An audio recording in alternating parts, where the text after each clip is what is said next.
up mga tol? So unboxing tayo ng isang Bluetooth speaker or malupit na Bluetooth speaker from JBL. Charge 5 ang kanyang pangalan, or model name niya, Charge 5. JBL Bluetooth speaker, portable Bluetooth speaker. So unbox na natin to. Sabihin natin yung price tsaka yung basic specs lang nitong speaker. Yan. So maganda ang kanyang packaging. Tingnan sa loob ng box. May malaking board na naglalaman ng manual and ano pa, charging cable, Type-C charging cable and manuals. So gilid na natin yan. Then ito na yung speaker agad na nakabalot sa cloth, protective cloth. Yan yung box. Sa box pa lang naman makikita mo na yung mga specs niya, like Bluetooth version 5.1. So bagong version, so mas mabilis na makakonect kahit medyo malayo ka. And then 20 hours of playtime, so depende sa volume mo. So check na natin tong speaker.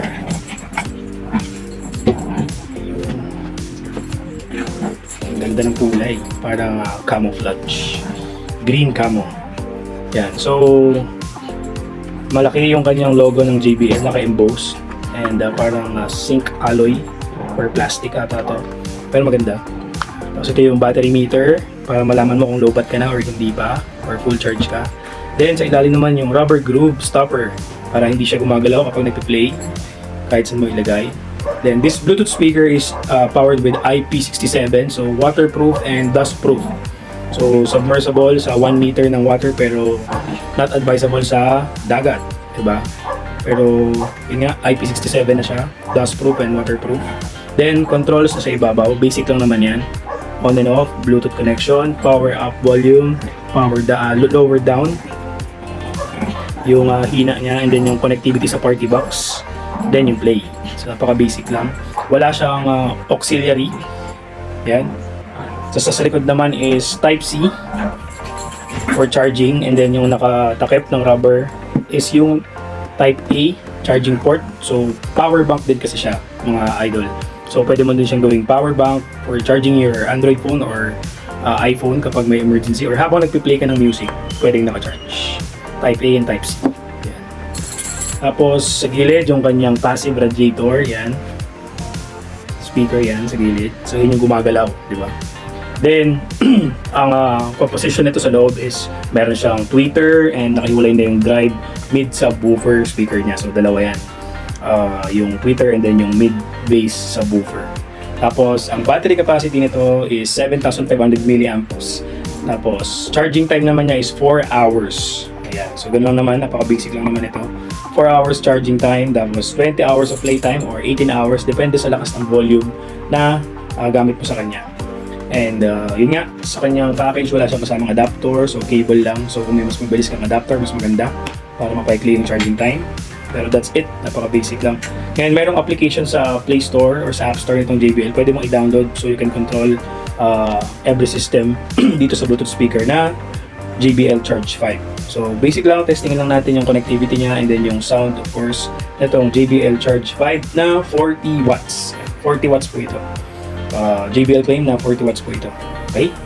So JBL Charge 5, 7,500 mAh, Bluetooth speaker with power bank in one. So check na natin. So first unbox natin to, and ngayon lang din natin siya gagamitin. So testing natin. Isang pindot, bukas na siya. Yun. So naghahanap na yung Bluetooth niya. So open ko lang yung Bluetooth ko dito sa aking isang cellphone. Tignan natin kung mag-a-appear kagad dyan. Yun, labas kagad JBL Charge 5. Pair na muna natin. Mabilis. Naka-pair na kagad siya. So, testingin na kagad natin yung music. Ito tayo sa YouTube.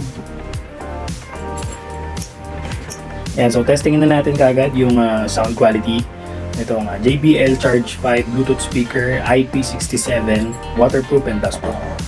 So, play na natin. Connected na siya sa aking cellphone.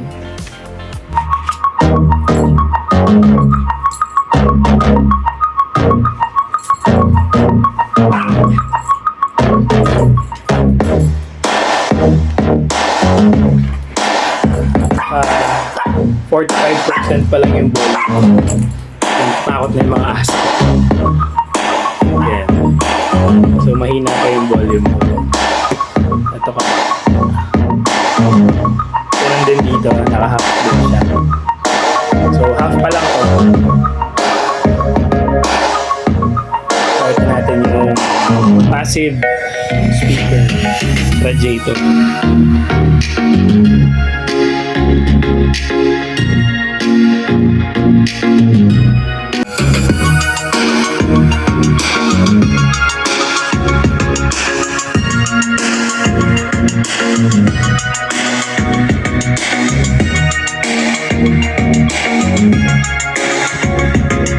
Yan, so naka 50% lang or 45 to 50% lang yung volume ng speaker tsaka ng cellphone ko.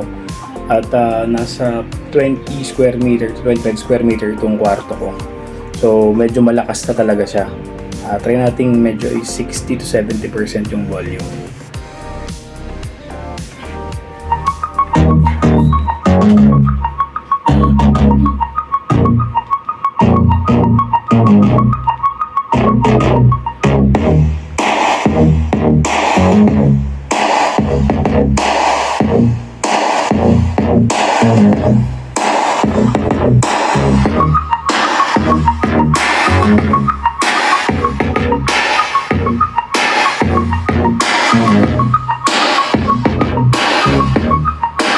Ginamong konti.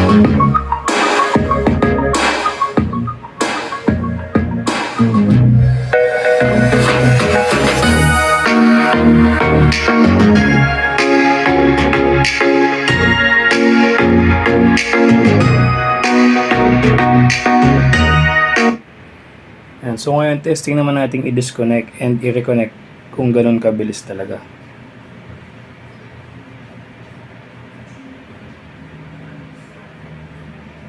Yan, disconnected na siya. Then Bluetooth ulit.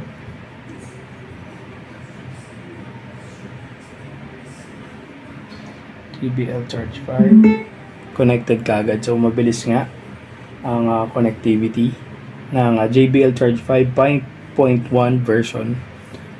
So play tayo ulit. %45% volume lang po ito.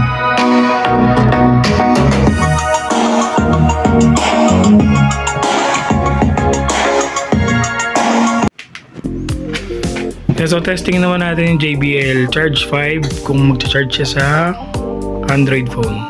Kabit natin yung charging cable na kasama na type A. Yan, tapos pindutin natin itong power on. Yun, charging.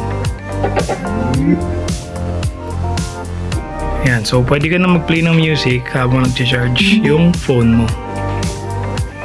So okay naman, charging niya, gumagana. While playing music, charging your Android phone, pwede.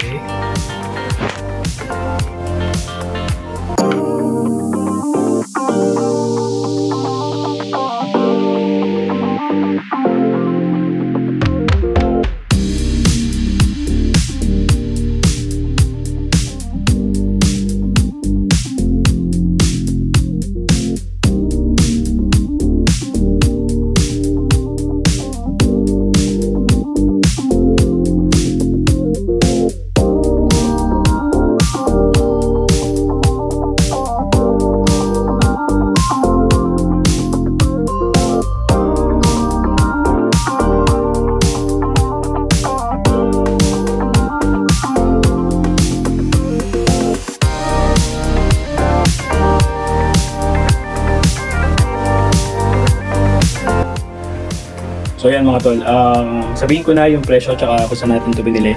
So as of today, October 2023, yung price nito sa market is 6,900 to 7,500. So mga ganun, 7,000 to 7,500.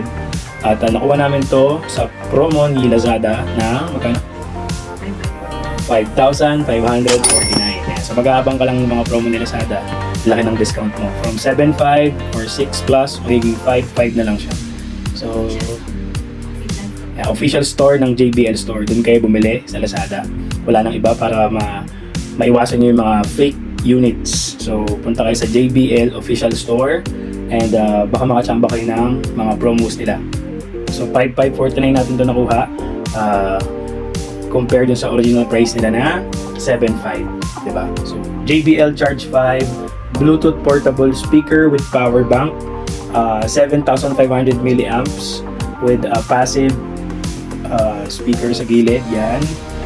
Tapos, bagong version or facelift ng kanilang logo, JBL. And 5.1 Bluetooth, version 5.1, 20 hours of playtime or 18 hours, depende sa lakas ng volume mo. And maganda, premium mesh cover ang kanyang speaker. Tapos, 930 grams lang po ito or almost a kilo yung kanyang timbang. May rubber stopper sa ilalim. IP67, Dustproof, and waterproof. Yan. So yun lang, JBL Charge 5 review.